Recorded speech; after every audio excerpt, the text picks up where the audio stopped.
Hey, salutations les copains, j'espère que ça va. Alors aujourd'hui, on va se faire la présentation d'un petit pod, d'un gros pod, le RPM de chez Smoke. Alors, quel est l'avantage parmi la multitude de pods qu'il existe aujourd'hui sur le marché? Déjà, premièrement, ça va être l'autonomie. On a une batterie de 1500 mAh, ce qui pour l'instant est l'un des pods avec la batterie ayant la plus grosse capacité à ma connaissance. Ensuite, on a un wattage variable de 5 à 30 watts, donc ça laisse quand même un confort d'utilisation et un choix assez important pour un pod, sachant que d'habitude les pods en général il y a un bouton off et puis c'est tout. Et ensuite on a des cartouches pour une très grande contenance, c'est-à-dire les cartouches ont une capacité de 4,5 ml. Et là ça a un petit peu goûté. Donc les petits réservoirs sont comme ça, donc contenance de 4,5 ml comme je viens de dire. Les résistances pour l'enlever, on a juste à tirer dessous comme ça. Et ici on a une petite languette où on l'ouvre pour pouvoir remplir sa petite cartouche. Alors donc là on a plusieurs choix de cartouches, ça va de 0,4 ohm à 1,2. Celle-ci c'est une 0,6 ohm, c'est un tricoil. Elle a l'intérêt d'avoir des saveurs très bien reproduite, et puis on verra plus tard s'il y a des résistances qui sont MTL, donc c'est à dire que celle-ci qui est à 0,6 ohm c'est une résistance qui permet le power vaping, c'est-à-dire inhalation directe. C'est pas du tout adapté pour du MTL. Donc je la clipse dessus, il me dit pod attaché. Là ici je suis à 18 watts, et ben le rendu est déjà intéressant. Donc un 18, on va monter un petit peu. Allez, on monte à 32. Alors attends, il monte à combien celui-là? Il monte à 40 watts, pardon. Donc de 5 à 40. Donc là, on va se mettre à 30 watts.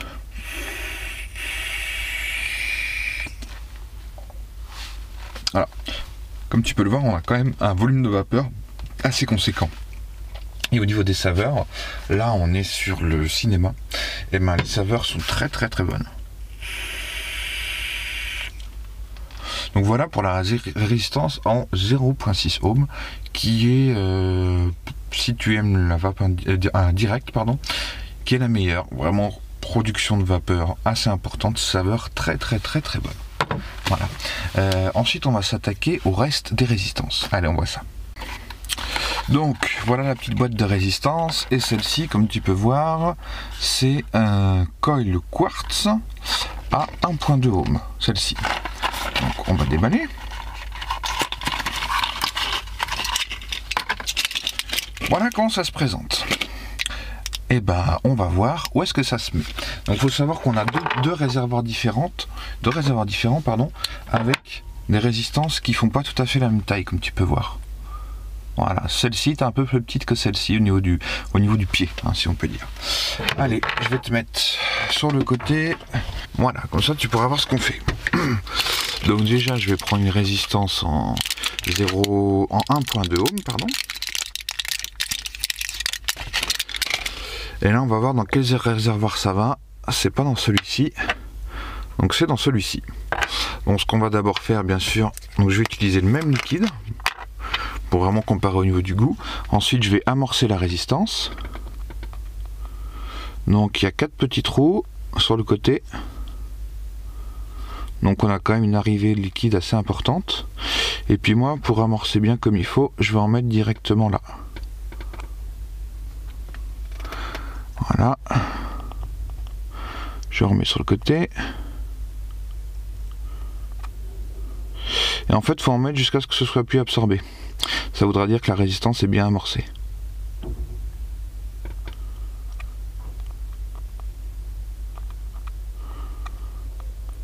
Voilà, là ça me semble pas mal.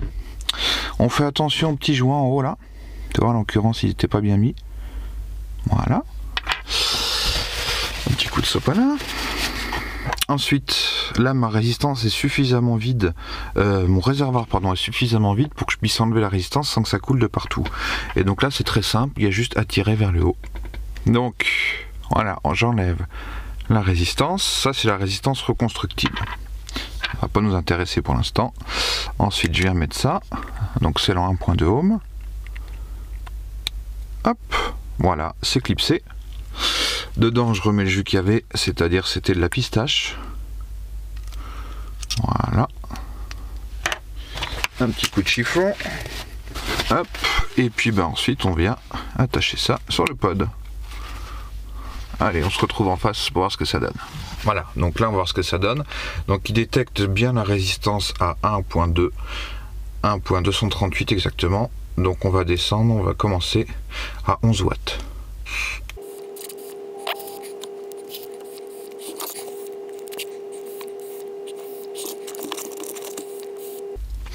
Alors c'est pas mal du tout. Le problème qu'on a, c'est qu'au niveau de la résistance à l'aspiration, on est quasiment à la même chose que sur l'autre. Donc du coup, pour du MTL, ouais, honnêtement déçu. Ouais, là où ça reste le plus intéressant, c'est avec une résistance de 0.6 ohms à, on va dire, une vingtaine de watts, à 23 watts.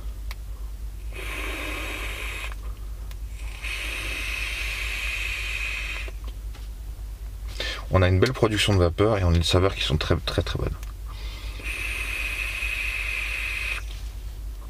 Donc après, bien sûr, les classiques, c'est rechargeable par micro USB. Les résistances sont un petit peu chères. On va dire que c'est à peu près 3 € la résistance, mais ça dure assez longtemps. Même en usage intensif, ça dure à peu près 2 semaines, quand on tire vraiment dessus tout le temps. Voilà, c'est un bon produit, entre 35 et 45 €, tu le trouves dans le commerce, sur Amazon aussi. Voilà, et ben écoute, j'espère que ce petit retour t'aura plu. Et puis donc à retenir, c'est pas forcément un mode accès MTL, c'est vraiment un mode accès Power Vaping. C'est là où il y a un meilleur rendu. Et contrairement à ce qu'on pourrait penser, 40 watts c'est largement suffisant. Habituellement avec les résistances on se met entre 20 et 25 watts et on a des très bons résultats. Là par exemple 23 watts comme je te le disais. Voilà, c'est bon, c'est gourmand, c'est volumineux, il y a des saveurs, c'est top. Et ben allez les copains, à la prochaine, ciao.